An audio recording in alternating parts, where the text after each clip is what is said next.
გამარჯობათ, მე ვარ გია დოღუში, წერალი, პოეტი და წამყვანი გადაცემისა ლიტერატურა უპირველეს ყოვლისა. მიხარია რომ ისევ ერთად ვართ და ვიმედოვნებ რომ წინათვე გაატარეთ ლაღად, ბედნიერად და რაც ყველაზე მთავარია ჯანმრთელად. როგორც წინა გადაცემაში შეგვერდით ამ გადაცემაში ვისაუბრებთ მე-20 საუკუნის და არა მარტო ერთ-ერთ უდიდეს ინტელექტუალზე, ბერტრან რასელზე და განსხვავებით გურჯიევისგან, რომელზეც წინა გადაცემაში ვისაუბრეთ, ბერტრან რასელი შორს იყო ყოველგვარი მისტიკისა და მისტიურობისგან და როგორც ქართველები ვიტყვით, ის იყო იმ მოაზროვნეთაგანი, რომლებიც მყარად დგანან მიწაზე.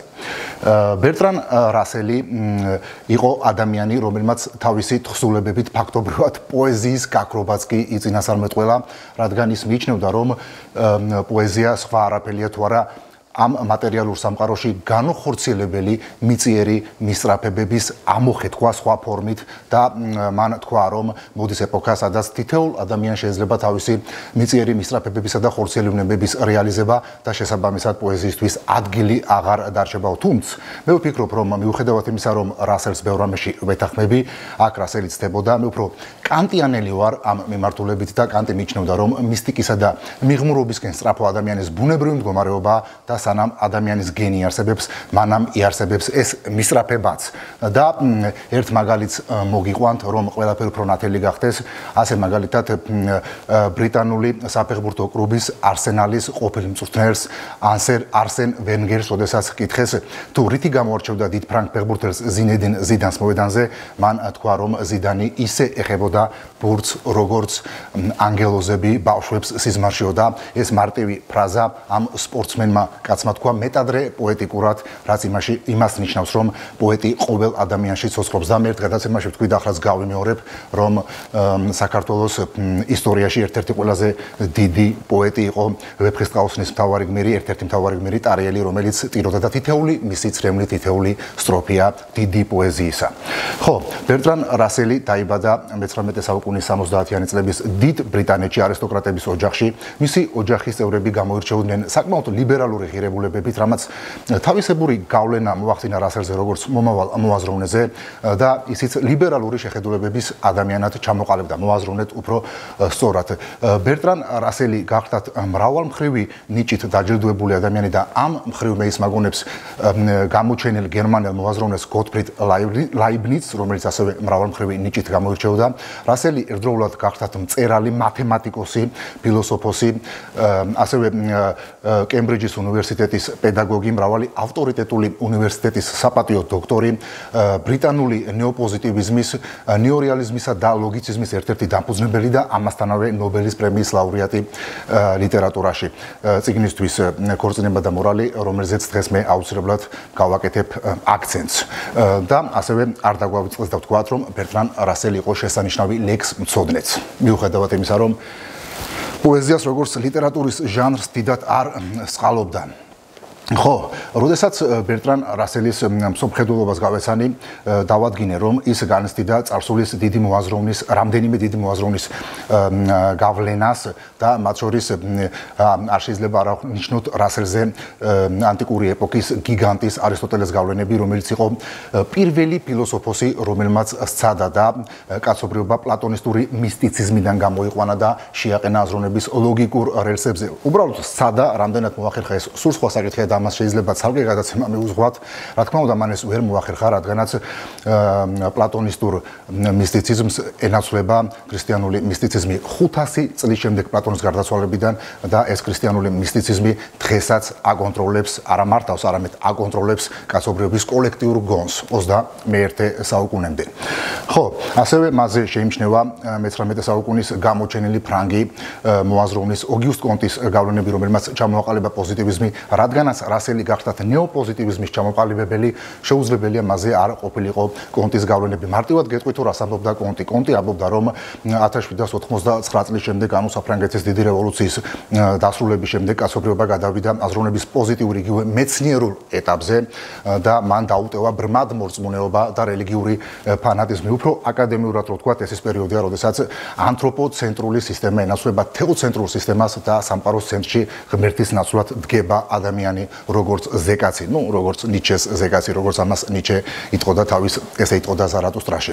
საერთოდ მინდა გითხრათ, რომ ეს პერიოდი 18-19 საუკუნეები გამოირჩევა მწერლების, პოეტებისა და ფილოსოფოსების სიმრავლით, რომლებიც მოუწოდებდნენ კაცობრიობას ზეციდან მიწაზე დაშვებისკენ. და აქ ჩვენ შეგვიძლია მოვიგონოთ მრავალი დიადი სახელი პოეზიაში, მაგალითად რობერტ ბერნსი და ვოლფგანგ გოეთე, მწერლობაში გუსტავ ფლობერი და ლევ ტოლსტოი, ფილოსოფიაში ხუსერლი და კანტი, იქით ჟან-პოლ სარტრი და ალბერ კამიუ, აქეთ იასპერსი და ჰაიდეგერი და ასე შემდეგ და ასე შემდეგ და ამ მოაზროვნეთა კლასს მიეკუთვნებოდა რა თქმა უნდა ბერტრან რასელიც.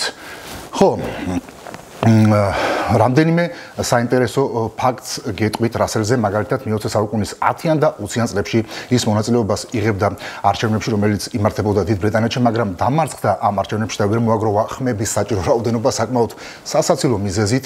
ბრიტანულმა კონსერვატიულმა და ღრმად რელიგიურმა საზოგადოებამ ვერ მიიღო თავისი პირმშოს ათეიზმი და ეს ქართველებისთვის არ არის უცხო და არ გაგაკვირვებთ ეს ფაქტი და მას უარი უთხრა ახალი პოლიტიკური ცხოვრების დაწყებაზე, რაზეც რა თქმა უნდა ძალიან ინერვიულა ბერტრან რასელმა.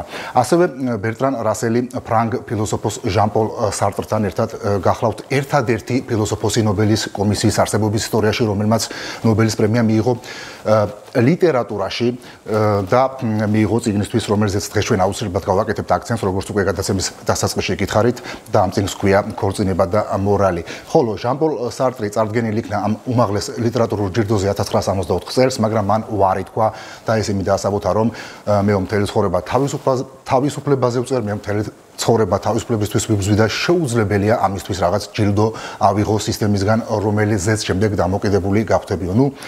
მინდა გითხრათ, რომ ჟან-პოლ სარტრი როგორც დიდი ჰუმანისტი ბერტრან რასელთან ერთად მთელი ცხოვრების განმავლობაში იბრძოდა ყოველგვარი ტირანიისა და დიქტატურის გამოვლინებასთან. ისინი ორივენი გმობდნენ ყოველგვარ ანტიჰუმანისტურ აქტებს და ამის გამო მრავალგზის დაატყდათ თავზე სხვადასხვა სახელმწიფოს კრიტიკის ქარცეცხლი. 1963 წელს მათ ერთობლივად დააფუძნეს მშვიდობის ფონდი და ამავე პერიოდში შექმნეს არაფორმალური სამხედრო ტრიბუნალი, რომელმაც განსაჯა ამერიკის შეერთებული შტატების მიერ ვიეტნამში ჩადენილი დანაშაულებათა წყება. და აქაც ამ ორ დიდ გენიოს არ ასწა ამერიკის შეერთებული შტატების კრიტიკა. ხო, ეს რაც შეეხებოდა მცირე ინფორმაციას ბერტრან რასელის შესახებ და როგორც უკვე გითხარით, დღეს ჩვენ ვისაუბრებთ მისი წიგნის რამდენიმე პასაჟზე, ამ წიგნს ჰქვია ქორწინება და მორალი და მართლაც შთამბეჭდავი წიგნია. აქ ბერტრან რასელი მიმოიხილავს ანტიკური ეპოქიდან დღემდე მოყოლებული სხვადასხვა საზოგადოების განვითარების და მენტალური ტრანსფორმაციის ტენდენციებს, ამ საზოგადოებებში ცხოვრების პოლიგამიური და მონოგამიური წესის მიზეზ-შედეგობრივ არსებობის წესის მიზეზ-შედეგობრივ კავშირებს მიწასთან ასორებს მორალისტებს, საუბრობს დიდ სპარსულ და ჩინურ პოეზიებზე და ქრისტიანული ასკეტიზმის წარმომავლობაზე. მოდით დავიწყოთ რასელის შეხედულებებით მორალისტებზე. ის ვერ იტანდა მორალისტებს, იმიტომ რომ ანტიმორალისტებად მიაჩნდა ისინი და ვინ არის რასელში მორალისტი? რასელში მორალისტი არის ადამიანი, რომელიც ბრბოსა და ინდივიდს შორის დაპირისპირებაში, რაც არ უნდა უცნაურად მოგეჩვენოთ, მხარს უჭერს არა ბრბოს არა ინდივიდს უბრალოდ არამედ ბრბოს, რაც ძალიან პარადოქსალურია და ამას რასელი იმით განმარტავდა, რომ ამ მორალისტს შურს, რომ ბრბოს ინდივიდი დაუპირისპირდა, რომ ამის შინაგანი ძალა ეყო. შემდეგ გადადის ამ წიგნშივე რასელი და საუბრობს დიდ სპარსულ და ჩინურ პოეზიებზე და ის ამბობს, რომ ასეთი პოეზია შეიქმნა რაინდულ ეპოქაში, ხოლო რაინდული ეპოქა დაიწყო მე-12 საუკუნეში და გაგრძელდა მე-17 საუკუნემდე. ეს ის ეპოქაა, როდესაც გარდაიცვალა შექსპირი და როდესაც დონ კიხოტის წერს და უმცროსად დონ კიხოტის მეორე ტომს წერს დიდი სერვანტესი და რასელი მიიჩნევს, რომ ამ დიდი პოეზიების წარმოშობის მთავარი მიზეზი არის ცხოვრების მონოგამიური წესი, რომელიც ამ პერიოდში არსებობდა. ცხოვრების მონოგამიური წესია ცხოვრების წესი, როდესაც ერთი მდედრი შეიძლება ეკუთვნოდეს მხოლოდ ერთ მამრს და პირუკუ და მე აქ ცოტა არ იყოს მეწყინა, რომ რასელმა არ ახსენა შოთა რუსთაველის უქტავი პოემა ვეფხისტყაოსანი, რადგანაც ჩემი აზრით ვეფხისტყაოსანი არის ამ რაინდული პოეზიის ერთ-ერთი მწვერვალი და მართლაც თამარ მეფე რომ ხელმისაწვდომი ყოფილიყო შოთასთვის, ის ვერ მიუძღვნიდა მას ამ პოემას. სწორედ ამ შორით ტროფობამ, როგორც თავად შოთა ამბობს ვეფხისტყაოსანში, გამოიწვია ის სიყვარულის ცეცხლი დალი, რომელმაც დააწერია შოთას ვეფხის ტყაოსანი. ხო, რაც შეეხება რასელის შეხედულებას ქრისტიანული ასკეტიზმის წარმოშობის შესახებ, მე ახლაც გაოგნებული დავრჩი, როდესაც აღმოვაჩინე, რომ დასავლეთ ირანში 2000 წლის წინ დაბადებული ეს ქრისტიანული ასკეტიზმი და ამის გამომწვევი მიზეზი ყოფილა იქ დასადგურებული, გამეფებული ცხოვრების პოლიგამიური წესი, ხოლო ცხოვრების პოლიგამიური წესია ცხოვრების წესი, როდესაც ერთ მამს შეიძლება მრავალი მდედრი ჰყავდეს და პირუკო.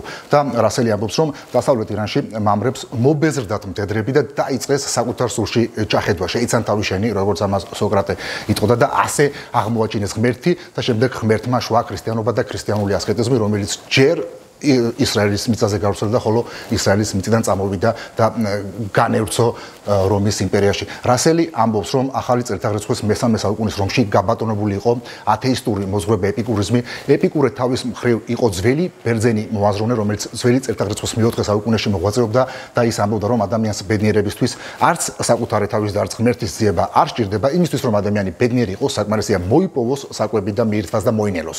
ის ამბობდა, რომ ქალვაჟური ტროფობაც კი ზედმეტია ადამიანისთვის და სწორედ ამ დროს, ანუ ახალი წელთაღრიცხვის მესამე საუკუნეში რომში ამ ათეისტურ ეპიკურიზმს ენაცვლება ნეოპლატონიზმი, რომელიც ფაქტობრივად წარმოიშვა ქრისტიანული ასკეტიზმის არსებობის შედეგად და ის არანაკლებ ასკეტური მოზღვრება, ვიდრე ქრისტიანობა. წარმოიდგინეთ ნეოპლატონიზმის დამფუძნებელი პლოტინოსი ამბობდა, ღმერთო როგორ მცხენია, რომ სხეული მაქვს, აი როგორ ზაგდა ამ ადამიანს ყოველგვარი მატერიალური და რასელი მიიჩნევს რომის იმპერიის დაცემის დასაწყისად სწორედ ამ პერიოდს, ანუ როდესაც ამ ათეისტურ ძალიან მიწიერ და პრაქტიკულ მოზღვრებას ეპიკურიზმს ენაცვლება ეს მიღმური და მისტიკური ნეოპლატონისტური მოზღვრება თავისი ნეოპლატონისტური ასკეტიზმით.